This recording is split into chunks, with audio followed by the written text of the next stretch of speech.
Alright, we're talking about Myrrh today. I promised you guys I will do a video on Myrrh fragrances, especially since we now have a LABO Myrrh focused fragrance, although it's not really Myrrh, more floral notes than Myrrh, but it is called Myrrh 55. And then we also have Tom Ford's Myrrh MYSTERE.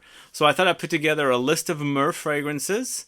In the past I've done videos on other resins like benzoin and frankincense and incense and things like that, but today we're talking about Myrrh. Find out all about Myrrh coming right up.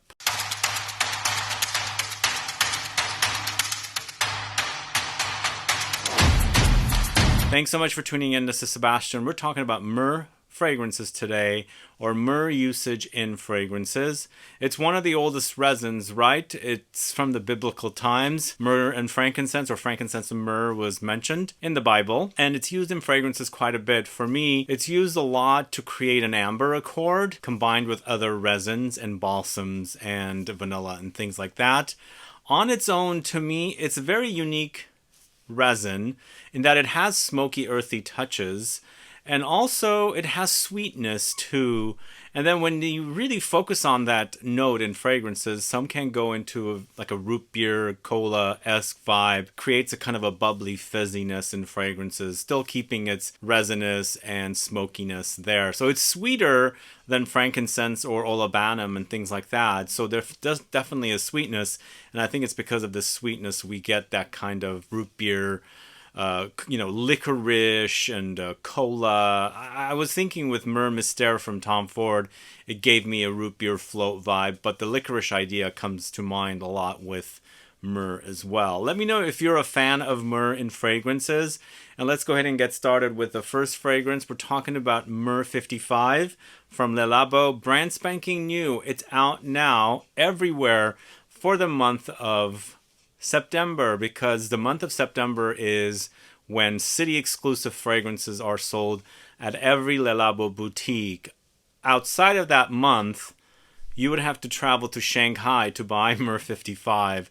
So as I was saying in other videos, Myrrh 55 to me is more about jasmine. For me, the jasmine dominates, even though there's definitely a resinous quality. To me, it doesn't smell too much like myrrh until it's drying down. Then when it's drying down, you do get that kind of fizzy, licoricey, kind of root beer float kind of a vibe. But along the way, lots of jasmine in this. It's very floral. There's also patchouli, there's oud, there's Ambergris and Musk. I feel like this is pretty solid for a LABO fragrance and definitely worth it for me. I like this one quite a lot in comparison to Myrrh MYSTERE, which was kind of a bit one-dimensional, a bit boring. We're going to talk about that in a little bit, but this is quite pricey as well, so I'll let you guys decide. You can go smell it at any retailer that sells LABO. Most retailers, I think, because I was looking at Bloomingdale's to buy 100 ml. They didn't have the 100 ml. They only had the 50. But either way, Myrrh 55 is the first fragrance we're starting off with. Just keep in mind, that's a bit misrepresentation with the name, but LABO does tend to do that. I think myrrh is a bit of an afterthought. It's more about jasmine, but for me, I think the myrrh in that is more of like an anchor. It holds the fragrance together. It's the resin, it's the base note, and jasmine typically is a top or a heart note. But moving on to the Tom Ford fragrance, this is Myrrh MYSTERE, this one right here. I did a video on this one. If you guys haven't caught that video, go catch it. This, to me, I liked a lot more. I was mentioning in that video in comparison to another Estee Lauder brand launch with the Heaven Can Wait from Frederic Malle. Whereas that didn't have any longevity, but I liked the smell. This one to me is stronger, but it does get a bit boring. There's needing some oomping up or something. I felt like when I mentioned in the video, it needs some orangey touch in the top. It needs some freshness to kind of develop down to this kind of earthy, very resinous and sweet, ambery kind of a thing. There's vanilla in the base, or Ultravnil, which is what it's known as, but it starts off right off the bat with the myrrh, and you're basically swimming in myrrh when you first spray it. But I felt like it needed to go into a little bit of a journey. Other than that, I think it would have been a great fragrance. But in the end, it's kind of ambery. It does have that root beer floaty kind of an experience here. There's fizziness for sure. Not necessarily uber sweet. And also, I get a light reminder of some licoricey touches as well. So Myrrh MYSTERE from Tom Ford. So is it the Year of Myrrh? Year of Myrrh, let me know. But speaking of another Tom Ford fragrance, this is Rose de Chine, this one right here. Rose de Chine is one of the 3 rose fragrances that launched early last year, 2022, with Rose the Amalfi and then Rose de Russie. Rose de Russie is gone. Rose de Chine is around, and it is all about myrrh with rose, and then of course they've thrown in some peony and labdanum. I feel like these are the right notes to combine these notes together. So myrrh and labdanum, perfect combination. Rose and peony, perfect combination. So you've got this kind of a fresh floral, rosy kind of a fragrance combined with a resinous, ambery touches with the myrrh and the labdanum. For sure, this one is definitely got some fizziness along with the kind of ambery, resinous touches, but then the rose and the peony are really, really in your face. So it's kind of a nice juxtaposition of fresh notes and more dark, intense, resinous and ambery notes. So that's Rose de Chine. Let me know if you're a fan of that one. Sticking with the Estee Lauder group of fragrances, going to the house of Jo Malone, this is Myrrh and Tonka. I have to be honest, this is one of the best Jo Malone creations. I think it's a great job with this one, even though it's an eau de cologne intense. I think it performs decently. It's not a screamer or a beast mode anything, but as far as smell goes, I really, really enjoy this, and the combination of myrrh with tonka beans I think was a great, great idea. Along with the myrrh and the tonka beans, we've got lavender, vanilla, and almonds. So you've got a little bit of a nutty touch here, some vanillic touches, but of course it's resinous, a bit fizzy, a bit root beer kind of licoricey touch here. And then you've got the bitter, nutty, slight tobacco-ish touches of the tonka in here. So that's Myrrh and Tonka. Really wonderful offering. I think that's a great, great fragrance. Moving on to a fragrance from the house of 4711 ACQUA Colonia collection of fragrances. This is Myrrh and Kumquat. If you're looking for something light, refreshing, easy to wear, you've got this very fizzy resinous touch, fresh fizzy resinous touch of myrrh, along with that kind of tart, bitter, astringent kumquat note, which I really love to eat once in a while. When I go to my mom's, she's got a tree, I pick them and eat them, and could do 2 or 3 at once. But this is actually really fresh. It's kind of got this substance because of the myrrh. It's got that resinous touch, and it's also very dense. And then it's freshened up with that, as I said, the kumquat note. It's a bit simplistic. It's for people that like lighter fragrances, but definitely a great fragrance here from 4711, focusing on the myrrh and the kumquat. So that's 4711 ACQUA Colonia Myrrh and Kumquat. Definitely worth having if you like something fresh, lighter to wear. This is definitely one of the most amazing myrrh fragrances. I always call this a skin scent, but I feel like Annick Menardo did a great, great job with this fragrance. It's one of her best. This is Bois d'Argent from the house of Dior. It's all about myrrh, but meshed with iris and also honey. When I smell this one, I get a powdery, honey, resinous myrrh sweetness kind of combo here. There's definitely that kind of fizziness here. There's bubbliness more than fizzy. There's an effervescence about it, but along the way you've got some cypress, amber, additional resins, musk, leather, and patchouli. Wonderful, wonderful offering. It is definitely a skin scent for me, but I really, really like this one. It's definitely one of her masterpieces, Annick Menardo we were talking about. This, and along with Bois d'Harmonie from Guerlain, I think she did great work. That one is all about benzoin. This is all about myrrh. It's a bit smoky. I forgot to mention because myrrh does get smoky, and she did a great job with this. So this is Bois d'Argent from the house of Dior. Let me know if you're a fan of that one. And then we've got one fragrance from the house of INITIO Parfums called Psychedelic Love. This one right here. This one is myrrh focused with loads of sandalwood and heliotrope. So we're going into more of a powdery direction with myrrh, and I like what I'm smelling. Even though they don't mention patchouli, I get a patchouli edge with this one, which is quite sexy. In the end, it's kind of very, very powdery, very resinous and woody as well, with floral touches. There's hedione, which is kind of like jasmine. There's rose, there's Ylang-Ylang, and then of course some freshness from bergamot. Really a great fragrance. This is a late, late discovery for me from this house, and I can't believe I missed it. And I'm always tricked with this one. When I wear it, it reminds me of a fragrance, made with patchouli, but they don't mention it. Maybe it's in there hidden. But either way, this is Psychedelic Love. From the house of INITIO. And the name Psychedelic Love, I mean, shouldn't there be patchouli? The psychedelic 60s all about the patchouli. But moving on to a fragrance from the house of Berdu, Maison Berdu. This is Oud al Sahra. This one right here. Look at the nice little design on the back of this bottle. And these are kind of simplistic fragrances going into their directions, and also kind of fragrances focused on different regions of the world, cities, countries, and things like that. This most likely is focusing on the Middle East, especially since it has oud and myrrh. Myrrh comes from North Africa and the Middle East. And then, of course, mandarin here. So the mandarin adds the freshness, and it's all very oudy woody, along with that kind of resinous and ambery touches of the myrrh in here. Yes, it is kind of dense. It is a bit smoky, but I feel like the oud is a bit smoky as well, but it's freshened up with the mandarin. So Oud al Sahara is a great fragrance from Maison Verdu. Let me know if you guys know that house. This is one of my favorite myrrh fragrances. This is from the house of Guerlain.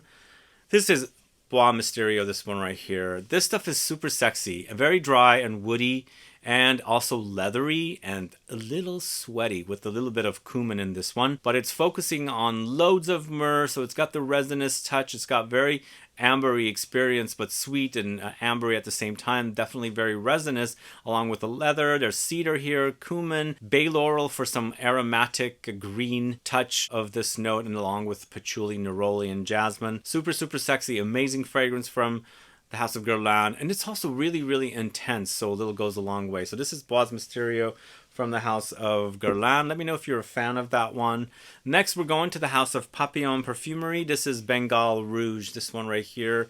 So this one, to me, smells like a distant relative of something like Shalimar from Guerlain, with a myrrh edge to it. It's definitely sweet, fizzy, bubbly, effervescence. This one's very effervescent for me. And as I was saying, myrrh can do that. It's more like Coca-Cola rather than root beer with its more denseness, and the licorice with its darkness. This is more like there's a freshness about it, and then there's that sweetness and that Coca-Cola-esque vibe with this one. But in the end, it kind of reminds me of something like Shalimar. This is the Papillon Perfumery take on a Shalimar-esque fragrance, but of course it's loads of myrrh with honey, tonka, vanilla, Turkish rose, sandalwood. It's super delicious. Not my favorite from the house, but definitely one of the best from this house, because I really enjoy that whole effervescent vibe with the fragrance. This is Bengal Rouge from the house of Papillon Perfumery. Then we're going to a fragrance from a house called Pierre Guillaume, but initially it was called Witem Art,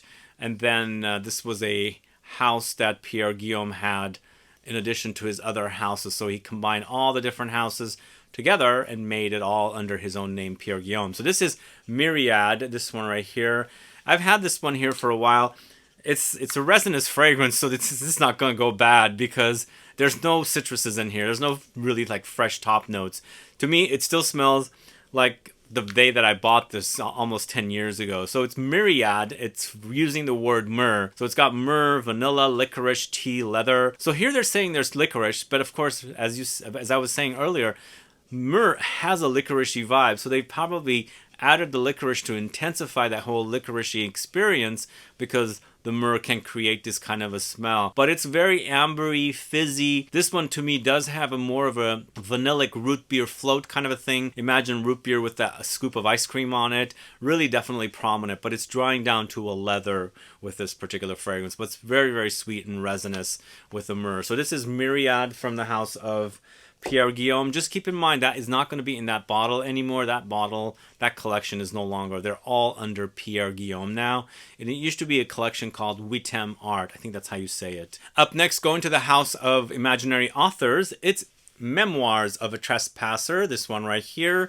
So this one is a very dense, resinous take on vanilla. This is a vanilla fragrance for the House of Imaginary Authors, but you can really experience the kind of resins in here. Like, it wears dry and granular, and the resins in here along with the vanilla create this kind of a woody, dense, dark experience here. For me, this fragrance reminds me a little bit of Patchouli from LABO, minus the smokiness there. And this is kind of like the gourmand take on something like that, the more vanillic take on something like that, minus the patchouli. But it's definitely loads of resins here. Very, very resinous, dense, and woody. Vanilla, myrrh, gaiac wood. There's oak here. A bit of benzoin along with clay and ambrette. Definitely very unusual for a vanilla fragrance, but sweet, resinous, and woody here. This is Memoirs of a Trespasser from the House of Imaginary Authors. Then we're going to the House of Atelier d'Azur. This is Iris Fauve, this one right here.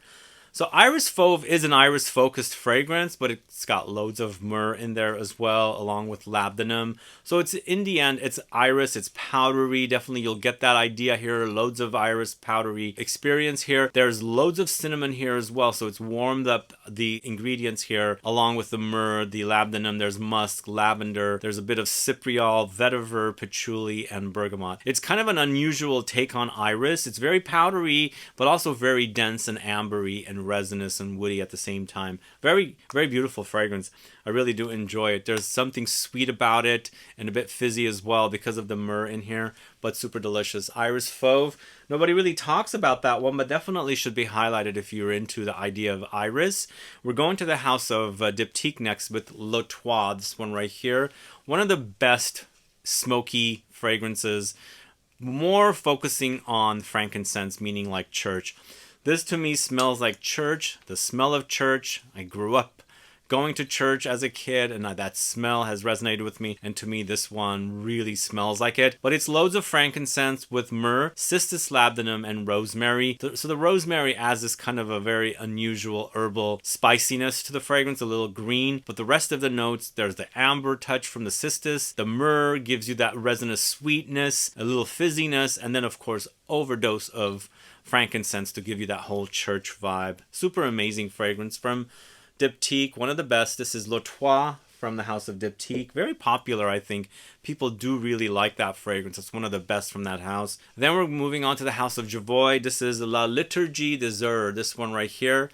This is a kind of a sweet take on incense, and a really beautiful, gorgeous incense fragrance. And I think it's more incense than sweetness, but it's definitely sweeter than fragrances that just focus on the incense where it becomes cold. There's definitely warmth here, and I like that about it. So it's incense, cypress with myrrh, olibanum, labdanum, green notes, musk. I like the whole green notes contrast here. Not major, like it's not really intense. It's faint, but I like it. It kind of cuts through the fragrance and creates a uniqueness, but it definitely gets very ambery when it's drying down and a bit musky as well. But it's a gorgeous churchy incense fragrance with sweet kind of resinous myrrh touches running throughout it. So this is La Liturgie des Heures. Wonderful offering from the house of Javoy. All right, up next, going to the house of Mauresque. This is Seta. Seta is one of my favorites from Mauresque. Really enjoy this one, and I like the whole ambery touch. And also with this one, you do have that kind of bubbly Coca-Cola vibe with the fact that there's loads of myrrh in here. But in the end, it's vanilla with sandalwood and myrrh. There's amber here, benzoin, ylang-ylang, saffron, lemons, and bergamot. So it's very fresh up top. I like that. It cuts through to the ambery touches and the resinous touches when it's settling in the base. But along the way, you've got some flowers and spices. It does get a little leathery, but this is really, really one of the best from Mauresque. I really love the way this smells. It's an amber, but kind of a fizzy, a bubbly kind of myrrh-focused amber. So this is Seta from the house of Mauresque. Let me know if you are familiar with that one. Going to the house of Théo Cabanel next, it's Barcon. This is an amber fragrance created with an overdose of myrrh. Myrrh is king here. If you love your myrrh, you've got to check this one out. It's a bit spicy, it's a bit sweaty, loads of labdanum, so they've combined the labdanum with the myrrh, creates the amber accord. They've thrown in tonka and vanilla, oud and cumin, curry, patchouli, vetiver, musk, and geranium. It's super, super resinous, amazing amber, very dense, a bit dark, more like an intense wear for the winter, a bit sweaty, lightly animalic, but not necessarily using animal notes. It's cumin, but super delicious fragrance. Barcon from the house of Théo Cabanel. Really, really great stuff. If you don't know it, check it out. Then we're going to the house of Amouroud. This is Sunset Oud. We're kind of going away a little bit back and forth with fragrances that feature other notes that are more dominant than the myrrh. This one is a combo of oud and myrrh, so it's still pretty potent here with the myrrh note. It's oud with an ambery touch, resinous ambery touch. We've got myrrh with the oud here, amber. There's vetiver, lavender, leather, yuzu, tobacco blossom, rosemary. The fragrances of Amouroud are super, super beast mode and intense. Very, very long long lasting. They are parfum or extrait de parfum concentration, so a little goes a long way. The oud is intense here, very, very intense, but I feel like it's nicely balanced with the ambery touches because you got loads of myrrh and amber in here, and then along the way you got the aromatics and other woody notes and everything. So this is Sunset Oud, really super amazing fragrance from that house. Then going to the house of ASAP, Myrrhe. I spoke to a friend that's Greek, and he said this is not Aesop, it's Aesop. Apparently that's a Greek name. Anyway, so it's Myrrhe, this fragrance here from Aesop. It's myrrh, ambrette, seaweed, cedar, styrax, labdanum, black pepper, pimento leaves, mate. You know, I really do like the DNA of this house. There's only one fragrance that's not created by the same perfumer, and that is Tacit. I think everything else is created by the same perfumer, and there's definitely a cohesive quality about all the fragrances. So you go from one and another, you can kind of smell the DNA in the fragrances. This one goes into the musky resin direction with the whole myrrh and ambrette thing. It does have a little bit of a fishy vibe because of the seaweed in here, because it's kind of faint. At first it was a bit strong for me. I've gotten used to it now, and I like this whole combination. And definitely, as soon as I put my nose onto this fragrance, I get the DNA of this house. They have a new fragrance launching soon. Hopefully I'll be able to report back on it. But either way, Myrrhe is a great release from that house focusing on myrrh. We only have 2 more fragrances, guys, and I have a bonus option as well. But up next, going to the house of Binet Papillon. This is number 7, Rose Impole, this one right here. Really amazing looking bottle, as you can see in the back here. I really like what they've done to these bottles. This is a ginger myrrh rose combo with cardamom, yuzu, and cassis. This is very, very bubbly and fizzy and sparkling and effervescent. Really, you can smell it when you wear it. Just put your nose and you can smell that whole smoky kind of myrrh note and that whole kind of Coca-Cola root beer, you know, fizziness that's in there. But along the way, the ginger really contributes to the fizziness with the myrrh, and then you smell the rose. The rose is really nice, really wonderful rose note in here, and then you've got spices of cardamom, and then kind of a zingy touch with the yuzu and the light fruitiness. Really super delicious fragrance from Binet Papillon. This is number 7, Rose Impole. And then the last fragrance we're going to talk about is from the house of Maître Parfumeur Gantier. It's Ambre Presso, this one right here. So Ambre Presso is a super delicious amber fragrance. Those of you that bought kit number 4 from Scent Club, we featured it in that kit.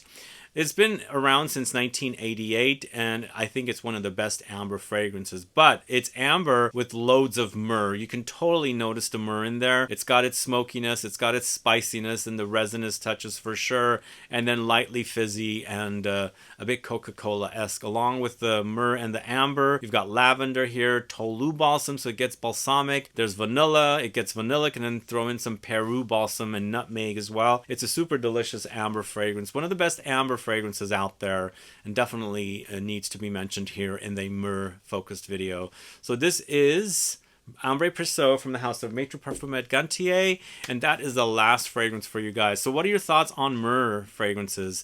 Are you a fan of this note? Do you burn it? Do you know about burning myrrh? Let me know, put a comment down. And do you enjoy resinous fragrances? Have you put your nose on benzoin fragrances? And how about frankincense and incense or olibanum fragrances? Do let me know. And if I've left any fragrance off the list that should be here that focuses on myrrh, put a comment down and let me know what it is so I can look into it. Either way, guys, thanks so much for watching today's video. If you have any questions or comments, please list below. Please like this video. Please share it. Follow me on Instagram and Facebook, and I'll be back with more videos very soon. Have a good one. Goodbye.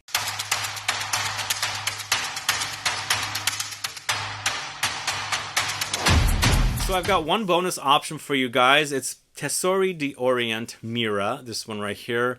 So this is a drugstore brand of fragrances from Italy, and they sell them for inexpensive. I bought this particular fragrance from Amazon when they had it for about $28 for 100 ml. I think this is 100 ml, yep.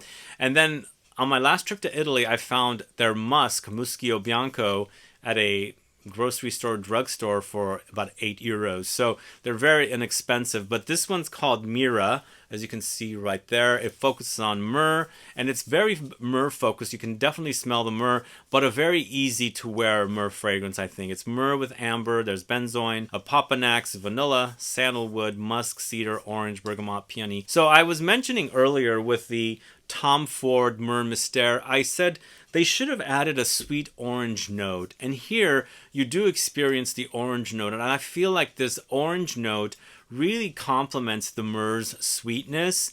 And if they had done that there, I think it would have given it a bit more depth, and you would have gone through kind of a little bit of an adventure, whereas you go right into the myrrh and you're doing nothing but wearing myrrh there. But here you've got a little bit of a journey. It does go through different notes. It's got the sweet orange note in here, and then eventually develops to kind of a resinous, ambery dry down. It's a fun fragrance. If you're in Italy, these are probably very inexpensive for you. If you can find it at Amazon, still I think for 28 bucks it's fun to have as well. But either way, Tesori de Orient MYRRHE is a great alternative or a bonus option for you guys for something inexpensive.